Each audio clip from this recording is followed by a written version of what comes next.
Hi friends, இன்றைக்கி நம்ம lunch box ரெசிபிக்காக எண்ணெய் கத்திரிக்காய் குழம்பும் அவரைக்காய் பொரியலும் பண்ண போகிறோம். அதுக்கு கத்திரிக்காய் எடுத்து வச்சுருக்கேன், தேவையான அளவுக்கு தக்காளி அறுத்து வச்சுருக்கேங்க.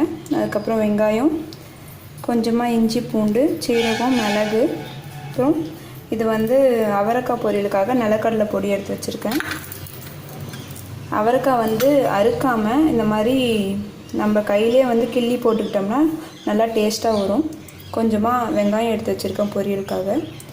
வாங்க இப்போ எப்படி பண்ணுறதுன்னு பார்க்கலாம். இப்போது நம்ம அவரைக்காய் பொரியல் பண்ணிடலாம். அதுக்காக வானலில் எண்ணெய் ஊற்றி வச்சுருக்கேன். எண்ணெய் கொஞ்சம் சூடானதும் நம்ம கடுகு போட்டுக்கலாம். கொஞ்சமாக உளுத்தம்பருப்பு, கொஞ்சம் கடலைப்பருப்பு,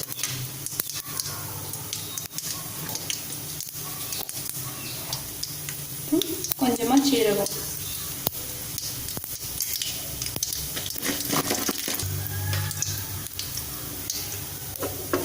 கடுகு பொரிஞ்சதும் வெங்காயம் சேர்த்துக்கலாம்.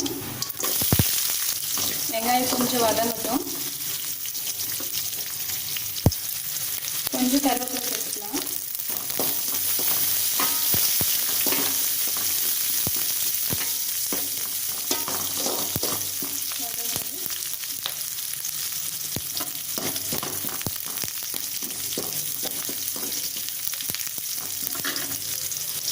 காய் போட்டுக்கலாம்.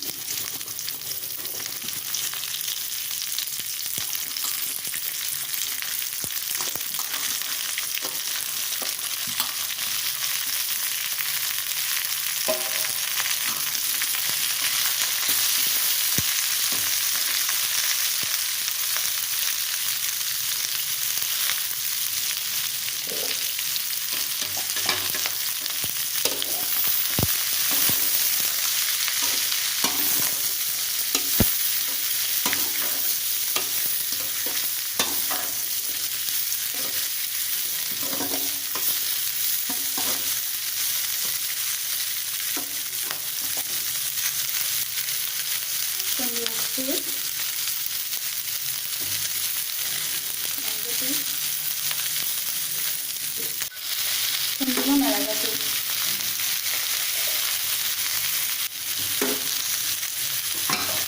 கலந்து எடுத்துக்கலாம்.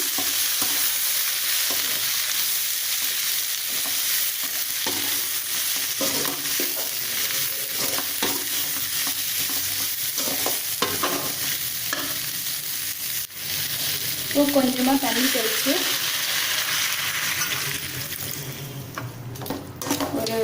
ஒரு டம்ளர் அளவுக்கு தண்ணி ஊற்றிருக்கேன். ஊற்றி மூடி வச்சிடலாம். கொஞ்சம் நல்லா வேகட்டும். ஒரு மூடி போட்டு மூடி விட்டு கொஞ்சம் நல்லா மீடியம் ஃப்ளேமில் வச்சு வேக விடுங்க. இப்போ ஒரு டைம் பார்ப்போம் வெந்திருக்கான்ட்டு.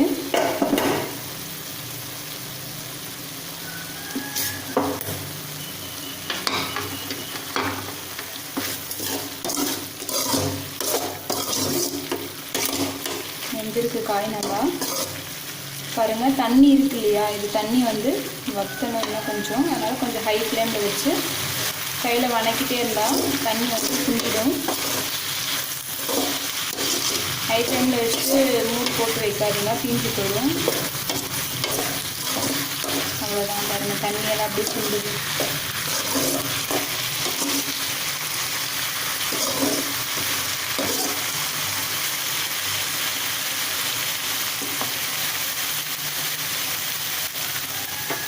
நம்மளோட அவரைக்காய் பொரியல் ரெடி ஆயிடுச்சு. இப்போ இதை இறக்கிட்ட அப்புறம் இதில் நிலக்கடலை பொடியும் கொஞ்சமாக மல்லி இலை, அதுக்கப்புறம் தேங்காய் துருவி போட்டு கலரி விட்டுக்கலாம்.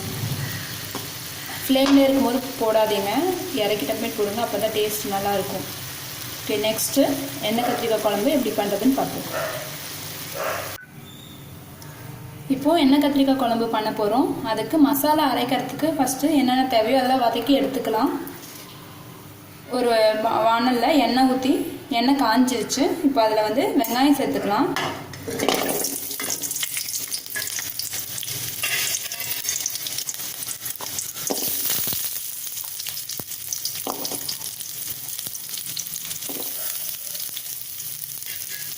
சின்ன வெங்காயம் சேர்த்துக்கோங்க, நல்லா டேஸ்ட்டாக இருக்கும்.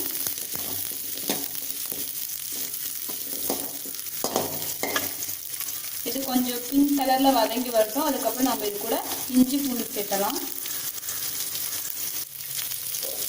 பாருங்கள், லைட்டாக கலர் மாறி இருக்கு இல்லையா, பிங்க் கலரில் வெங்காயம். இந்த டைமில் இது கூட இஞ்சி பூண்டு இஞ்சி வந்து கொஞ்சம் பெரிய பெரிய பல்ல எடுத்து வச்சுருக்கேன், சேர்த்துக்கலாம்.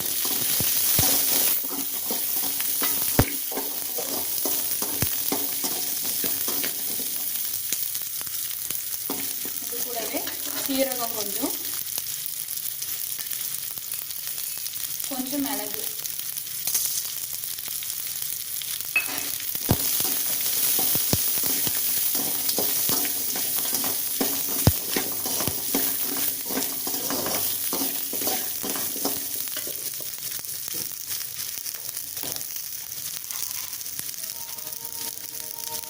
ரெண்டு லவங்கம்,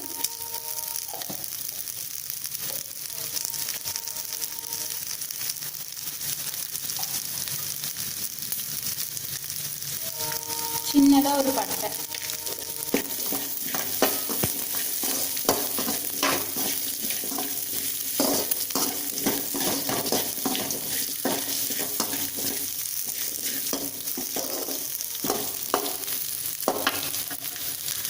இது கொஞ்சம் வதங்கட்டும். இப்போ தக்காளி சேர்த்துக்கலாம்.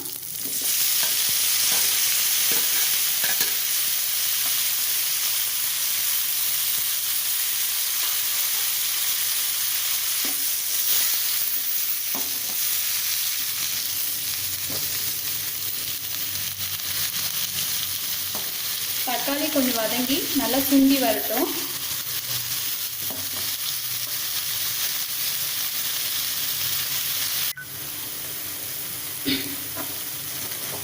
தக்காளி நல்லா வதங்கிடுச்சு.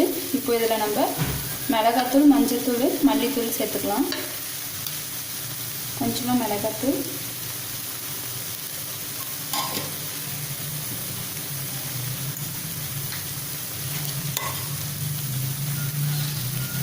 ரெண்டு ஸ்பூன் மிளகாத்தூள், மல்லித்தூள் ஃபஸ்ட்டு ஒரு ஸ்பூன் மிளகாத்தூள், அதுக்கப்புறம் 2 ஸ்பூன் மல்லித்தூள் சேர்த்துருக்கேன்.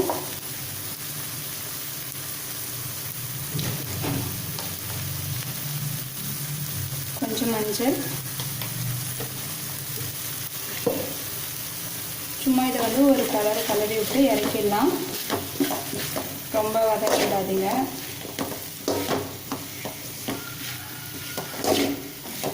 அந்த சூட்லேயே இது வந்து கொஞ்சம் பச்சை வாசனை போகும். அதுக்கப்புறம் நம்ம எப்படியும் கொதிக்க வைக்க போகிறோம், அதுலேயும் வந்து அந்த பச்சை வாசனைலாம் போயிடும். அவ்வளோதான். இது கூட தேங்காய் சேர்த்து அரைச்சிக்க போகிறோம். மசாலா நல்லா ஆறிடுச்சு. இந்த டைமில் தேங்காய் சேர்த்துட்டு நான் அரைச்சி கொண்டு வந்துட்டு போகிறேன். பாருங்கள், இவ்வளோ தான் தேங்காய் சேர்க்குறேன். நிறைய சேர்க்க வேண்டாம் தேங்காய், இவ்வளோ சேர்த்தா போதும். இப்போ இதை அரைச்சிட்டு நம்ம அடுத்தது பார்ப்போம். மசாலா அரைச்சி கொண்டு வந்தாச்சு. பாருங்கள், இந்த மாதிரி நல்லா திக் பேஸ்ட்டாக அரைச்சிக்கோங்க. அப்போ தான் நம்ம ஸ்டஃப் பண்ண முடியும்.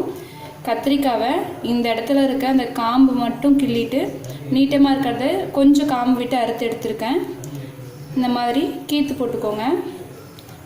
சின்ன சின்னதாக இருந்தால் சாப்பிடும்போது நல்லா டேஸ்ட்டாக இருக்கும். பெருசாக இருந்தால் கொஞ்சம் வேகாமல் இருந்துச்சுன்னா நல்லா இருக்காது. அதுக்காக நான் ஒரு 6 கீத்தாக போட்டிருக்கேன். இப்போ இதுக்குள்ளார நம்ம இந்த மசாலாவை ஸ்டஃப் பண்ண போகிறோம். இந்த மாதிரி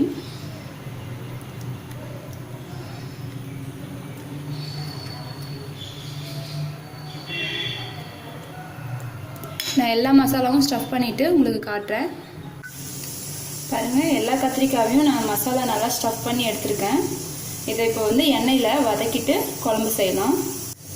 இப்போது நான் கடாயில் எண்ணெய் எடுத்திருக்கேன்.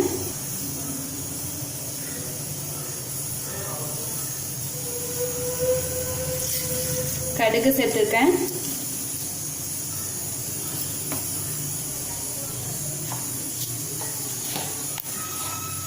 சீரகம்,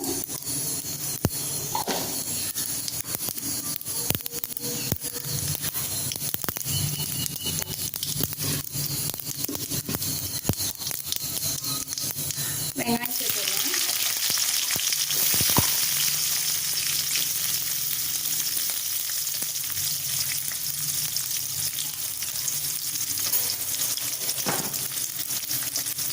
வெங்காயம் ரொம்ப வதங்க விடாதீங்க. சும்மா 2 டைம் வதக்கிட்டு லைட்டாக சூடாக எல்லாமே காய் போட்டுக்கலாம். ஏன்னா காயோடு சேர்த்து வெங்காயம் வதங்கும் போது கரெக்டாக வெந்து வரும். நல்லா வதங்க விட்டுட்டு காயை போட்டிங்கன்னா அப்புறம் தீஞ்சிடும். அது வேகும் போது இது இப்படி லைட்டாக வேக ஆரம்பிக்குது இல்லையா, அந்த டைம்லேயே நம்ம கத்திரிக்காய் வச்சிடலாம். இதில் இந்த ஆயிலே நல்லா அது ஃப்ரை ஆகட்டும் மசாலாவோட.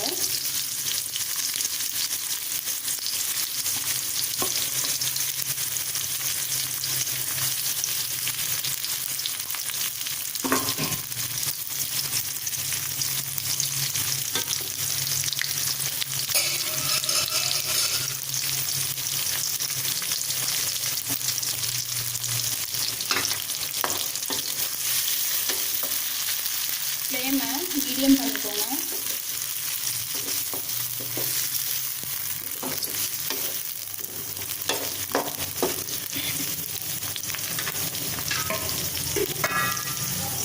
மூடி போட்டு கொஞ்ச நேரம் வேகட்டும். அதுக்கப்புறம் எடுத்துட்டு கொஞ்சம் ஒரு பக்கம் வெந்ததும் இன்னொரு பக்கம் பரட்டி விடலாம்.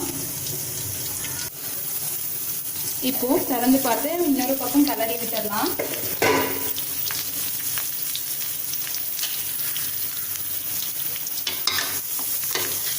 ஒரு கத்திரிக்காவை அப்படி பரட்டி விடுங்க. ஒரு பக்கம் வெந்துருக்குள்ளே இன்னொரு பக்கம் வேகட்டும், அந்த ஆயிலே வேகட்டும். இந்த மசாலாவோடு வதக்கினாதான் நம்ம சாப்பிடும் போது அந்த மசாலா ஆயிலில் ஃப்ரை ஆன டேஸ்ட்டு சூப்பராக இருக்கும். பாருங்க, ஒரு பக்கம் வெந்தது பாருங்க எப்படி இருக்குது கலரு. இன்னொரு பக்கம் வேகட்டும்.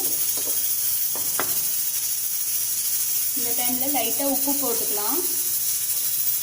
கொஞ்சம் உப்போடு சேர்ந்து வேகும். காய்க்கு டேஸ்ட் இறங்கும் நல்லா.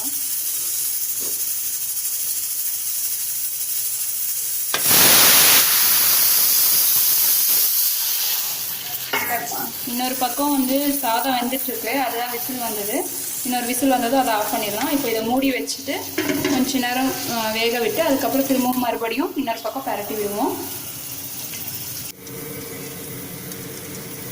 இப்போது பார்க்கலாம், நல்லா வெந்திருக்கு பாருங்கள். எல்லா இடத்துலையும் எல்லா சைட்லையும் கத்திரிக்காய் நிறம் மாதிரி இருக்கு இல்லையா. இந்த டைமில் மீதி இருக்க மசாலாலாம் சேர்த்துடலாம்.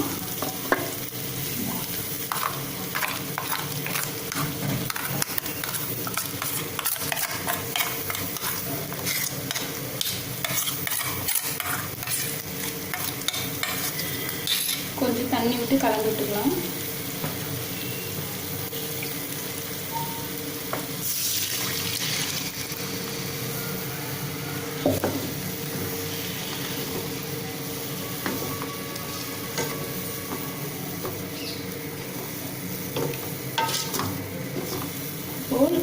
டேஸ்ட் பார்த்துட்டு உப்பு வேணுன்ற அளவுக்கு சேர்த்துக்கோங்க கூட. பாருங்கள், இந்த மாதிரி தலத்தலன்னு கொதிக்கும் போது புளி சேர்த்துக்கலாம். கொஞ்சமாக சேர்த்துக்கோங்க. தக்காளி நிறைய சேர்த்துருக்கோம் இல்லையா, அதனால் சும்மா லைட்டாக ஒரு 1/4 டம்ளர் அளவுக்கு 2-3 ஸ்பூன் இருக்கிற மாதிரி மட்டும் சேர்த்துக்கோங்க.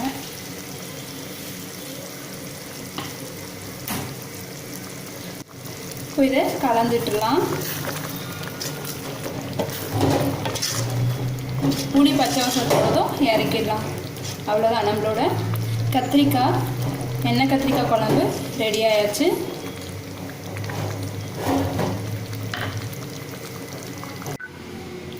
நம்மளோட அவரைக்காய் பொரியலும் எண்ணெய் கத்திரிக்காய் குழம்பும் ரெடி ஆயாச்சு. இப்போ இதில் லைட்டாக மல்லி இலை தூவிடலாம்.